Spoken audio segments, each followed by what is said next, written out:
Mengatakan bahwa ini adalah keadaan di seluruh dunia di mana puncak-puncaknya manusia membutuhkan rahmat Allah itu sekarang.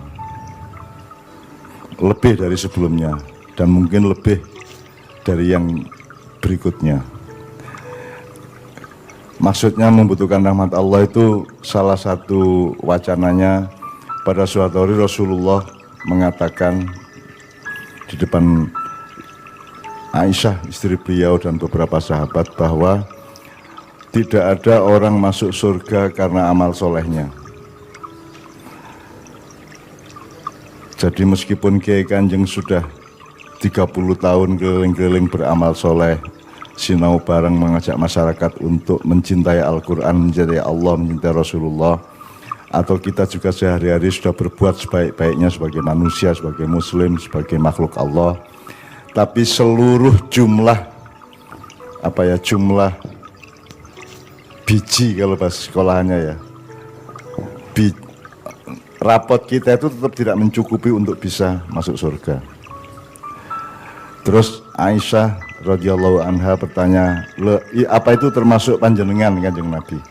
Terus Rasulullah menjawab, iya termasuk saya juga tidak akan masuk surga kecuali dirahmati oleh Allah Subhanahu wa taala. Jadi ada satu rumus yang sangat jelas dan nanti selama kita maiyahan malam hari ini kita akan coba memperteguh pemaknaan-pemaknaan yang mungkin ada sedikit perubahan atau pengembangan atau penurunan atau apapun, tapi pokoknya hal-hal yang selama ini sudah seolah-olah kita pahami, kita coba mengelaborasi lagi, coba menghayati kembali.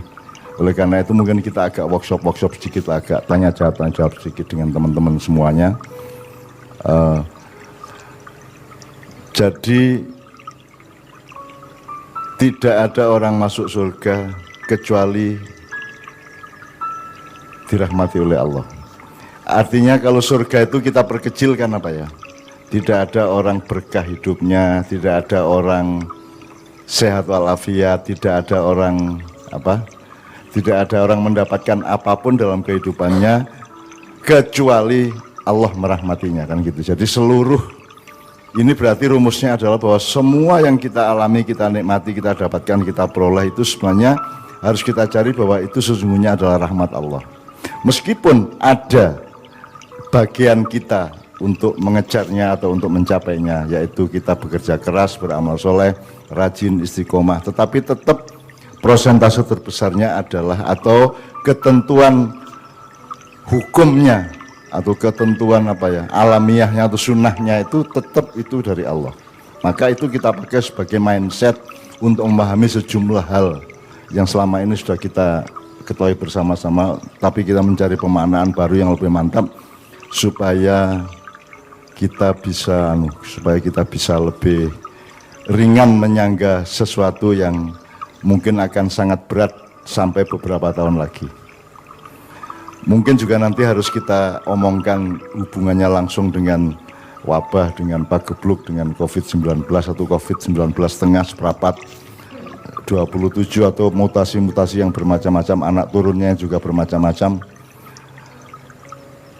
Itu sama dengan, jadi ini ada semacam ada semacam algoritma dari Allah. Ya. Ada semacam sebab akibat atau matriks atau matriks itu lingkungan garis-garis atau garis-garis yang terhubung di dalam satu kotak gitu ya. Atau mungkin kita sebut saja sebab akibat atau sangkan paran ya. Allah juga mengatakan dalam sebuah hadis qudsi berfirman bahwa wahai hambaku, engkau lapar kecuali aku kasih makan. Engkau engkau haus kecuali aku beri minum dan lain sebagainya.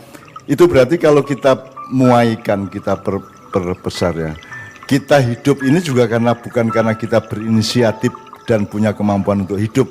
Kita hidup itu semata-mata karena Allah menghidupkan kita. Makanya di Kiai Kanjeng kita selalu memakai bahwa seluruh yang kita lakukan selama berpuluh-puluh tahun ini adalah diperjalankan oleh Allah Subhanahu wa taala. Nah, ini harus menjadi mindset di dalam cara berpikir kita dalam menempuh kesulitan dan beban-beban hidup selama COVID ini. Nah, nanti kita akan coba bareng-bareng. Nah, nanti kita akan Kita akan coba memperdalam dan mencari contoh-contoh yang konkret dari itu semua, termasuk yang kita alami sehari-hari di keluarga kita masing-masing selama COVID ini ya, selama wabah atau pagebluk ini. Nah, untuk itu kita pertama, jadi kan aslinya kita itu juga tidak dapat rezeki kalau Allah tidak ngasih rezeki, meskipun kita bekerja keras. Artinya, jangan kaget kalau ada orang menanam tidak mengetam. Jangan kaget kalau ada orang melakukan bisnis tapi tidak laba. Jangan kaget kalau sewaktu-waktu kita mengalami kebangkrutan atau ketersungkuran atau keterpurukan atau apapun. Karena pengambil keputusan utamanya yang paling mutlak adalah Allah sendiri. Makanya di dalam surat At-Tolak ketika Allah mengatakan may yattaqillah yaj'al lahu makhrajan wa yarzuqhu min haitsu la yahtasib. Allah berfirman, barang siapa bertakwa kepada Allah, maka Allah akan memberikan jalan keluar atas masalah-masalah yang menimpanya, dan Allah memberi rezeki secara tak terduga.